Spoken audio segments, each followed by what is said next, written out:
تو وہ مجھ سے کہنے لگے حماد، میں نے ہاں ابا، کہ بیڑی لگا دے مجھے. میرے والد صاحب بھی بیٹھے تھے. تو میں نے کہا ابا تمہیں سانس کی پرابلم ہے، بیڑی نہ پیو، ڈاکٹر نے منع کر دیا ہے. میرے باپ نے بڑے سخت لہجے میں مجھ سے کہا خبردار، میرے باپ جو مانگے انکار نہ کرنا. یہ زہر بھی مانگ رہے ہیں تو دو،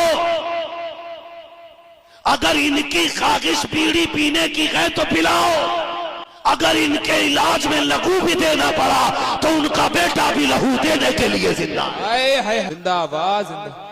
میں نے اپنے باپ کو یہ دیکھا، اور خدا کی قسم میرے دادا وہ خوش نصیب شخص ہے. میں تو پردیس میں تھا، لیکن میرے والد نے بتایا فجر کا وقت تھا، جب اولاد اچھی ہوتی ہے تو پھر باپ بھی سکون سے دنیا سے جاتا ہے.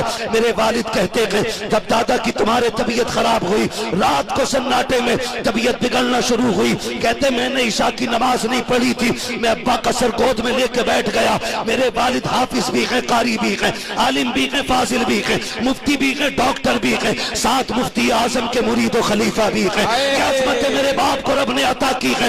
میرے باپ کہتے ہیں بیٹے میں نے فجر کی عشاء کی نماز نہیں پڑھی تھی، باپ کو گود میں لے کے بیٹھ گیا، کہتے میں قرآن پڑھتا رکھا. میرے باپ سنتے رکھے، مجھ سے کہنے لگے قاری صاحب جاؤ جا کر کے نماز پڑھو. کہتے میں نے 4 فرض پڑھے، پھر ابا کی آہ کی آواز آئی، پھر میں مصلی چھوڑ کے دوڑ گیا. میں نے گود میں پھر باپ کا سر رکھا کے پھر کہتے پھر مجھ سے کہا بیٹے اب جاؤ سنتیں بھی پڑھ لو.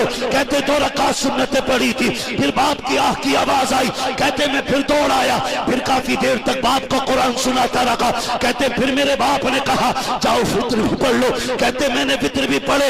کہتے فطر پڑھ کے میں آیا، میں نے باپ کو گود میں سر رکھا اور میں نے سورہ رحمان پڑھنا شروع کی. کہتے مجھے یاد ہے جب میرے باپ آخری سانسیں لے رکھے تھے تو بے بسی کے ساتھ نہیں بلکہ کلمہ پڑھتے جا رکھے تھے، دنیا سے رخصت ہو رہے. بابا